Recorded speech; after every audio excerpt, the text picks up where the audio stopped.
Fala pessoal, tudo bem com vocês? Eu sou o professor Alejandro, professor de Geografia. Bem, na nossa aula de hoje nós faremos a correção da atividade 2, lá da unidade 2 do módulo 1. Então nessa atividade nós temos a primeira atividade, do Enem de 2013, e ela fala assim: a recuperação da herança cultural africana deve levar em conta o que é próprio do processo cultural, seu movimento, pluralidade e complexidade. Não se trata, portanto, do resgate ingênuo do passado, nem do seu cultivo nostálgico, mas de procurar perceber o próprio rosto cultural brasileiro. O que se quer é captar seu movimento para melhor compreendê-lo historicamente. Então, nessa questão de história em relação ao povo africano, nós temos esse texto caracterizando um pouco alguns desses povos, e nós vamos ver agora o comando da questão, Com base no texto, a análise de manifestações culturais de origem africana, como a capoeira ou o candomblé, deve considerar que elas, então, sobre essas manifestações, o que a gente observa aqui no texto? A recuperação da herança cultural. Então, essa questão da cultura é uma herança cultural. Então, a partir dos povos, dos primeiros povos africanos que foram chegando para o nosso continente, nós temos eles trazendo essa herança, essa bagagem cultural, mas criaram o seu próprio processo cultural, uma cultura diferente do que havia no continente africano. Por isso que a gente observa, por exemplo, aqui, capoeira e candomblé. São originários da África? Não, são um processo que, a partir da herança africana, dentro do território brasileiro, criou uma nova cultura, tá certo? Então, voltando. Não se trata, portanto, do resgate ingênuo do passado, nem do seu cultivo nostálgico, mas de procurar perceber o próprio rosto cultural brasileiro. Então, esses africanos, esses primeiros povos africanos que chegaram no Brasil, eles foram, a partir da sua vivência, lá no continente africano, vieram para o território brasileiro e aqui desenvolveram uma cultura, claro, com base no que eles já vivenciavam no território africano, mas criando e dando identidade, dando um novo rosto para dentro desse processo. Tá? Então, uma cultura diferente do que era lá na África, mas uma nova identidade. Então, resgata o que vem do seu passado, mas cria uma nova identidade a partir daí. Então, vamos lá. Segundo texto, contribuem para o distanciamento cultural entre negros e brancos no Brasil atual. O texto não fala nada a respeito disso, Demonstram a maior complexidade cultural dos africanos em relação aos europeus. Ele faz alguma comparação a outros povos aqui no texto, gente? Observa, tem a citação aqui sobre outros povos, sobre outros continentes, ou aqui ele está fazendo algum tipo de comparação? De forma alguma. Aqui ele está falando exclusivamente sobre os povos africanos e sobre a sua cultura. Então, falso. E eu falei falso e escrevi verdadeiro, Perdão. Falso, falso. Tá bom? Letra C. Perderam a relação com seu passado histórico. Eles não perderam, na verdade eles adaptaram, gerando um novo processo cultural. Então, falso também. Letra D. Permanecem como reprodução dos valores e costumes africanos. Eles permanecem, na verdade, o permanecer aqui é que um tanto quanto pode ser, para nós aqui, o maior distrator. O que é o distrator? Nós temos aqui 5 alternativas. Dessas alternativas, uma delas vai ser correta e as outras são distratores, tá? Desses distratores, essa letra D talvez seja o nosso maior distrator, ou seja, ele desvia o nosso foco, desvia mais o nosso olhar para a questão realmente verdadeira. Então, o que ele está falando? Que permanecem como reprodução dos valores e costumes africanos. Na verdade, eles adaptam, né? Então não permanece, eles evoluem os seus hábitos e costumes, tá bom? Letra E, derivam da interação entre valores africanos e a experiência histórica brasileira. Aí sim, né, os valores africanos dentro do território brasileiro, tendo esse diálogo, né, e evoluindo a partir daí. Então, falso a letra D e verdadeira a letra E, que é justamente a que nós vamos marcar. Número 2, na casa do beato Pedro Batista, em Santa Brígida, na Bahia, Dom Pedro II divide um espaço na parede com Getúlio Vargas. Este exemplo caracteriza um tipo de idealização da figura de mitos que ficaram sedimentados na memória popular. Podemos afirmar que Getúlio Vargas potencializou uma imagem de pai dos pobres, em grande parte devido a ou aos. Então ele quer saber em relação ao pai dos pobres. Quem? Getúlio Vargas. Então ele faz uma comparação aqui no início, né, de Dom Pedro II com Getúlio Vargas, porém, podemos afirmar que Getúlio Vargas potencializou uma imagem de pai dos pobres. Por quê? Letra A, por restrições rígidas impostas à burguesia nacional e internacional. De forma alguma, né? Se ele era pai dos pobres, ele era mãe dos ricos. Então não tem restrição à burguesia. Letra B, restrições econômicas impostas aos industriais brasileiros. Também não há essas restrições aos grandes capitais, né? Aos grandes capitalistas. Então imposta à industriais brasileiros? Não. Letra C, medidas de caráter populista, atraindo as massas trabalhadoras. Correto, como é o primeiro presidente do Brasil, né, na elaboração da CLT, a primeira vez que temos direitos trabalhistas, tá bom? Letra D, medidas revolucionárias introduzidas com a reforma agrária. Nunca houve reforma agrária no Brasil. O mais próximo que nós temos na região sul do Brasil, uma tentativa, né? O mais próximo de reforma agrária que a gente teve aqui no território brasileiro. Então, falso. Letra E, discursos ufanistas disseminados entre os camponeses brasileiros. Falso também. A única correta é a letra C, medidas de caráter populista. Número 3, a construção da estrada de ferro Goiás foi um marco importante para a economia goiana e responsável pelo incremento das relações comerciais com o Sudeste brasileiro. Acerca da referida estrada de ferro e da modernização da economia goiana, assinale a alternativa correta.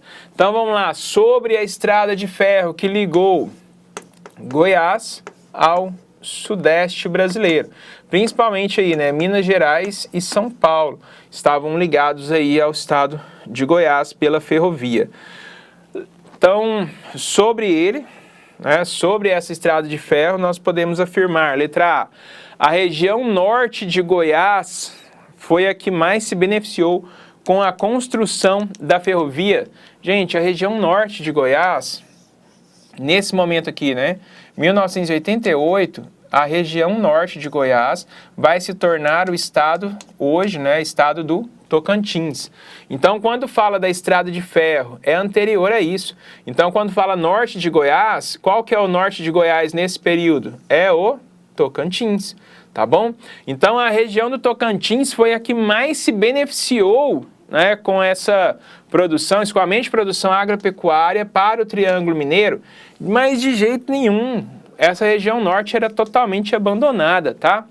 Letra B, a estrada de ferro Goiás representou uma das iniciativas pioneiras de investimento do capital produtivo local para a construção de infraestrutura de transporte. De jeito nenhum, gente. Produção local só se for agropecuária. E mesmo assim, só depois da década de 1970 que a gente vai ter uma produção mais elevada, tá? Então, a construção de infraestrutura de transporte sem a participação do Estado. Aí fica mais errado ainda, né? Letra C. inaugurada posteriormente à transferência da capital para Goiânia em 1937, a ferrovia significou um incentivo à industrialização da região integrada Goiânia-Anápolis. Tem uma integração posterior, onde inclusive vai ter aí a formação do DAIA, né? Do Distrito Agroindustrial de Anápolis. Então, falso. Nesse período ainda não, tá? Letra D. Ligando os municípios de Uberlândia, Minas Gerais e Goiânia, Goiás, a Estrada de Ferro Goiás alcançou uma extensão de 480 quilômetros, totalizando 30 estações. Pessoal, esse tipo de questão é o tipo que a gente precisa ter muito cuidado, tá? Primeiro, raras as vezes onde o avaliador ele quer fazer um pega justamente com esses dados, tá? Então são dados muito específicos e que provavelmente pouquíssimas pessoas vão saber a respeito desses dados. Então, quando você vê, primeiro, o que você pode fazer? Dificilmente alguém vai saber se esses dados estão corretos ou não. A extensão dela é de 480 quilômetros, estão 30 estações, e aí a gente vê do Triângulo Mineiro, por exemplo, né? Triângulo Mineiro, você tem, por exemplo, 30 cidades de lá para cá, né? De Uberlândia, Uberaba e Araguari, o Triângulo Mineiro. 3 cidades. De lá para cá, você vai pegar do estado de Goiás ali, já Itumbiara, né, Morrinhos, você vai ver essas cidades. Será que a gente conseguiria ter 30 estações? Está um pouco distante. É a reflexão que a gente precisa fazer para conseguir responder, porque dificilmente alguém saberia esses valores assim, com exatidão, tá? Então, não sabe, a gente já viu que é um pouco impossível, mas pode até deixar ela pendurada aqui, ó. A gente avalia a última. E a última, se ela estiver errado, aí a gente volta na letra D. Então, letra E. A ferrovia adentrou o território goiano efetivamente em 1911, proveniente do Triângulo Mineiro. A partir da respectiva construção, houve um impulso da agropecuária regional mediante o aumento das exportações, bem como o fortalecimento da economia urbana nas áreas de influência da ferrovia. Corretíssimo aqui. E, de novo, um dado só que ficaria difícil, né, que é a questão da data. Mas ele não vem para Goiânia, ele vem para o estado de Goiás, tá bom? Por isso que ela passava também, atravessava essa região, né? Então, a gente já identificou que essa que nós ficamos na dúvida pelos dados, um tanto quanto muito específicos, né, ela está falsa. E a única verdadeira é a letra E. Vamos lá, questão de número 4. A cidade de Goiânia é fruto da política de intervenções da era Vargas. O interventor nomeado por Vargas, Pedro Ludovico Teixeira, começou a construir a cidade em 1933. A transferência da capital da cidade de Goiás para Goiânia ocorreu em 1937, no início do Estado Novo. A criação da nova capital tinha eminentemente a função de, letra A, estabelecer domínios sobre terras que pertenciam ao estado de São Paulo naquela época. Naquela época não, né? Não era mais período de capitania, não. B. Afastar as tribos indígenas que habitavam as cercanias da cidade de Campinas das Flores, hoje o bairro de Campinas. Não, também não é isso. Tá? Na época, Campinas, inclusive, já era uma região bastante comercial, tá bom? Era a região de maior desenvolvimento comercial do estado. Letra C. Introduzir em Goiás a cultura de cana-de-açúcar. Gente, nunca foi. O sistema de engenhos e usinas açucareiras. Não teve esse processo aqui. Letra D. Conservar o poder político das oligarquias locais. Não, era justamente contra as oligarquias locais. Vargas, presidente do Brasil, tira do poder as oligarquias locais, colocando Pedro Ludovico como um interventor representante da era Vargas. Então, falso, tá? Letra E. Retirar, detalhe, aqui ele cita os caiados. Na época existia um revezamento, a gente pode dizer, no estado de Goiás entre o poder de duas famílias, caiados e bulhões.